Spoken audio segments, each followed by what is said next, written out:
Okay, so the topic today is all I need is your attention. What is that? If you are quite aware with the social network things going on, now they call the attention business. Attention business. Anyone quite aware of the attention business? Please type number 3. Number 3. What is that attention business? Type number 3 if you're quite aware of that business of attention. Yeah.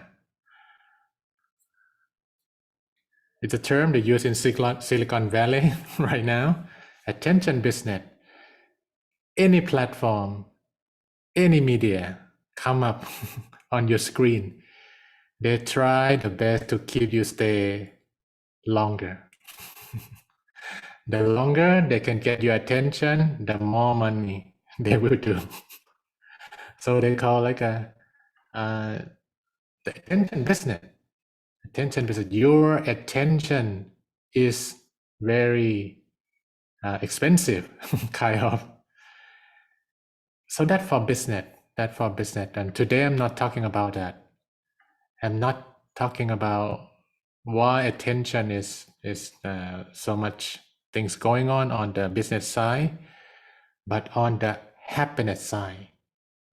Yeah, on happiness side. Attention is so important. And in the modern day, sometimes have a big car, have a big house, have a lot of works, but maybe your children just need just your attention. That's it. Not something else. Or your husband might just need your attention, or may your wife just need your attention.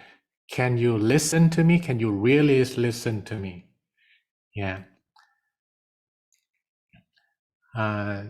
Let's have some like easy, like every time when we come to Middle Way family, we try to have like honest conversation, like a really relax, open up and learn. So let's have some quick check. Not talk about other attention to you, but talk about your attention to others. Okay? To talk your attention to someone else, your colleagues, your spouse, your children. In the number of 1, 2, 3. 1, 2, 3. I say 1, 2, 3. 1 is you have your attention quite well to others. And they said, oh, have a good time, be with you. That's number 1. Number 2, you feel like on a call, busy, and then even try to be attentive to your partner or someone you talk to, you find difficult. And sometimes the other side, like, can you listen to me? Okay. Number 1 is, you give your attention very well to others. Number 2, in the middle. And number 3, you were asked by the other side all the time, can you listen? Can you really listen? It's number 3. Okay. 1, 2, and 3. What is your attention skill? Yeah. Can we just have a quick sharing? Number 1, your attention skill is good. Number 2, in the middle. Number 3, you need training on attention. Number 3, can you listen? Like, please listen. I'm talking to you. Yeah. Okay. Some is number 1, some is number 2. Okay. Some say number 3 sometime. Okay. Number 1 is good. Number 2. Okay. Good. Yeah. In Pali, we call this state. And now they use the term mindfulness. Mindfulness, that are you really mindful of what you are doing?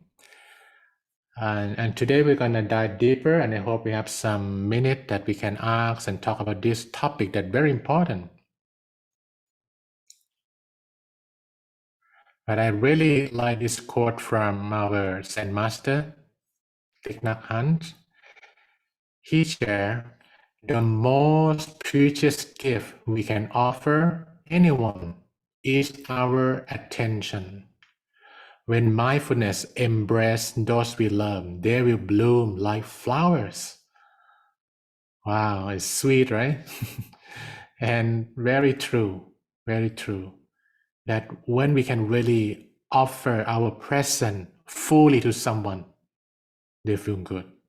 You feel good also when someone offers you full present to yourself, right? So the question today that we really need to ask ourselves, are we really listening? Yeah, are we really listening? Or just something pass, come this ear, come out the other side, and then we don't catch too well. Yeah, are we really? And if we are not really listening too well, what make us cannot listen well? Yeah, today we're gonna get deeper into that. But this is a very interesting observation from Dr. Stephen R. Covey. He said, listening is look like something we don't need to be trained. We're born and then we can listen.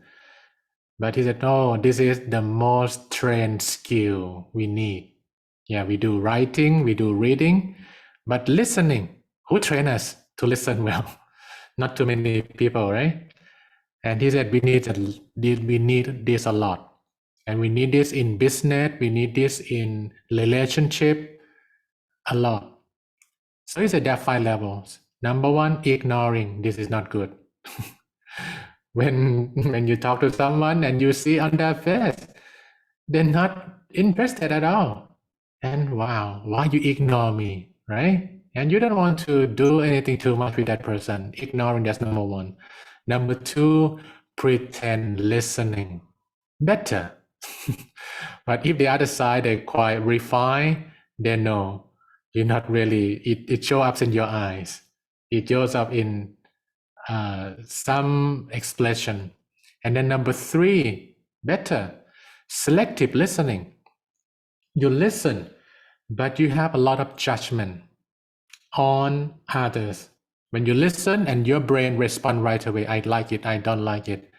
And sometimes it not fully understand it yet. It's like something bothering, like the noise in the head. And that noise in the head is not just for others. Sometimes that noise is with yourself. Why you imagine something, why you reading something, and then some not a good sound come in. Yeah, not supportive. Yeah, sometimes that's the noise. And number 4, attentive listening. That you listen with good attention. But Covey said, oh, that's the best one. Empathic listening. You listen not just intellectual, but emotional, spiritual. You truly listen. Yeah. Anyone feel like, wow, I want to go to number 5. This time number 5, if you feel like that's what I need to go there. Empathic listening. I need that for my husband. I need that for my wife. I need that for my kid. I need that for my parents. I need that also for my boss, and my boss need to have that also. Yeah, empathic listening. Interesting, right? You think you know listening? Check on this 5 steps of listening. So my big question is, how can we develop empathic listening and make others bloom like flowers? Wow, this gonna be much better workplace, family place, and even the better world if we can really listen, caring, and let someone else bloom. What I will share with you today is something I just observed. It has a good news. Just last, let me see, on 16. Yeah, this Thursday, New York City, led by mayor, partner with Columbia University for the first time ever mental health faith-based summit. It never happened before. This is something interesting. This is Eric Adams, the mayor of New York City. He come nothing to do with politics, but he share how his faith bring him that strength to overcome. He was in the prison before. He's in trouble in many places, and his learning ability is not good. But how faith lead him out from, like he come to share, that faith is so important. It should not be on the sideline. So there are about 200 faith leaders, Muslim, Jewish, not too many Buddhist leaders, but we are there. But Muslim, Jewish, Hindu, very various come. So today, I pick up something that I feel like, wow, this is interesting, and we can reflect this on the Buddha teaching also to share with you, and then we can discuss about those nuggets from this summit. This is like the auditorium in Teacher College at Columbia University. And it's so interesting, like a historical, that faith leaders with academic, with official talk about how, the term God, the term mindfulness, the term meditation, it's keep repeating all the time, in the room. And I think, wow, that's good. Some place so secular, like Manhattan, like New York City, now talk spiritual. And let's bring this to the policy level. And there's an officer there and try to think how we bring this faith-based to fix mental health issue. Interesting, right? And that's me. And now we have 3 staff, Miss Nhi, Miss Off, and then Miss Liu. And I'm taking a photo. This is the Mayor Secretary on Faith. He's a number 1 Pastor Gil Monrose. He connect all faith leaders. Very funny guy, very funny pastor, and then he very warm welcome. He said, "Oh, next time of the summit, Venerable, let's bring your bowl." Bang! And then start the summit with some mindfulness. We got to talk about mindfulness meditation a lot, but there are no practice in the summit. It's talk. So he asked me that, the next time in the summit, can we start with? I said, for sure. I have the bowl. I know how to guide meditation. I can be supportive to that. So this is a very interesting direction. It's coming. Still is very engaged conversation. And have something that I learned and I would like to share with you, that this could be 4 steps to develop empathic listening. Number 1, do not be overscheduled. Wow. That might be challenging for many ones of you, but that's the start. They talk a lot in the summit. Once you're overscheduled, you cannot really listen well.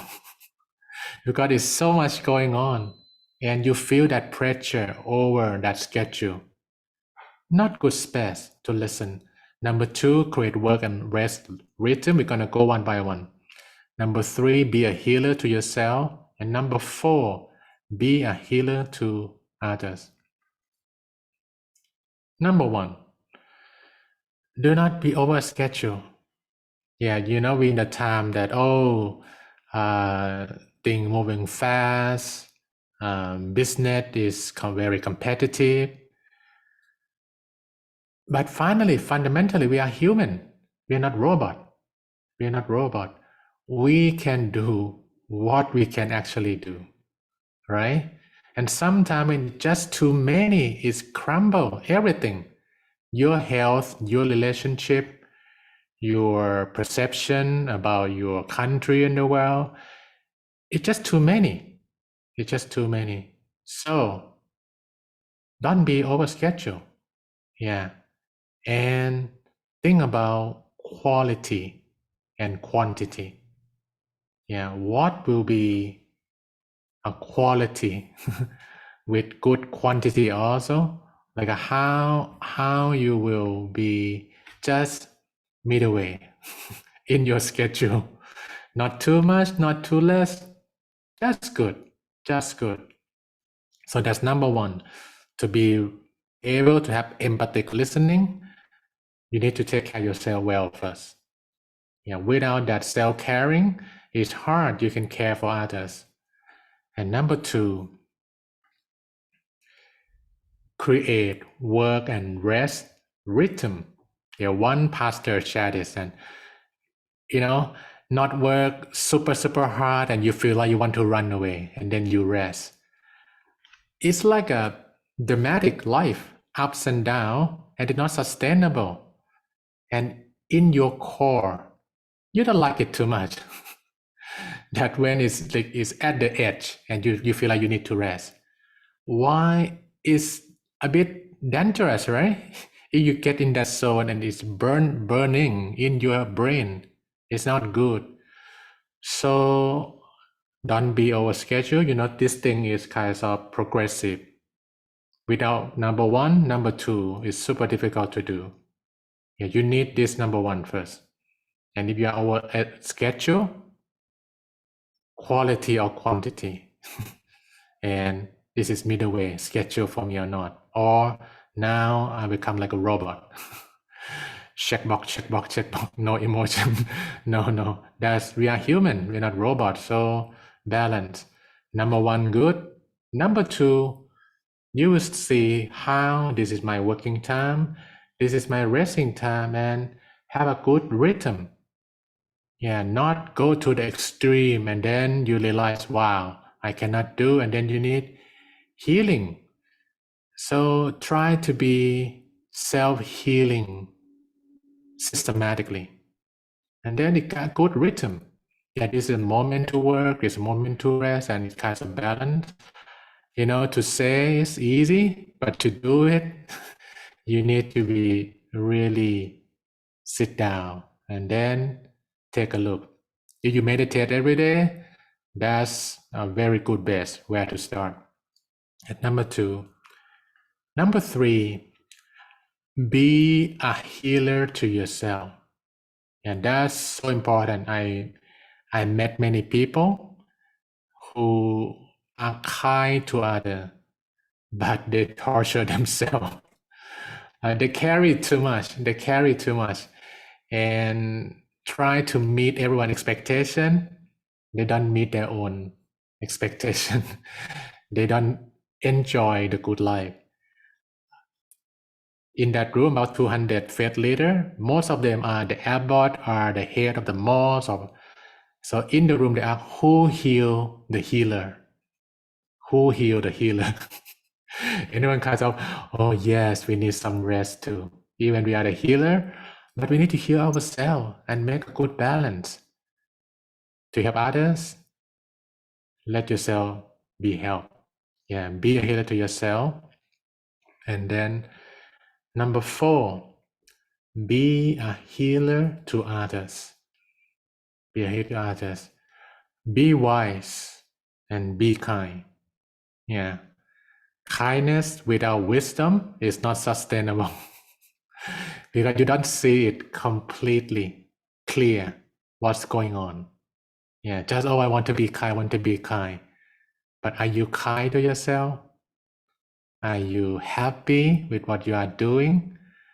Sometimes the good thing when it's too much is over the head, and then you cannot really appreciate the moment. Yeah. So be a healer to others. Make sure you are good. It's always a challenge. Once you can heal yourself well, you will be called a lot to help others. And sometimes it's kind of challenge that, this moment I help a little bit more, or I should stop. And then I should take care of myself. But it's the key. It never fixed formula for living a good life. Why? Helping others. Go with the flow. And inner peace is the key. When you have inner peace, you act, you speak from that balance inner peace. So, yeah, that's some nugget from about 3-hour summit. And fourth step to develop empathic listening, do not be over scheduled. That's number one. Number two, create work and rest rhythm. Number three, be a healer to yourself. Do not wait and do not look somewhere else. You are the one. You can heal yourself if you allow yourself to be healed. Yeah, that's the key. And one, you can do number one, number two, number three, go out and help others. That's the way you reconfirm your commitment to good life by listen with your empathy, with your 100% pleasant, and we're gonna make much better world for ourselves, our family, everyone. Give the most precious gift you can give, your attention. Embrace those you love and maybe someone you meet for the first time with your full awareness. You're gonna bloom like a flower. Sadhu.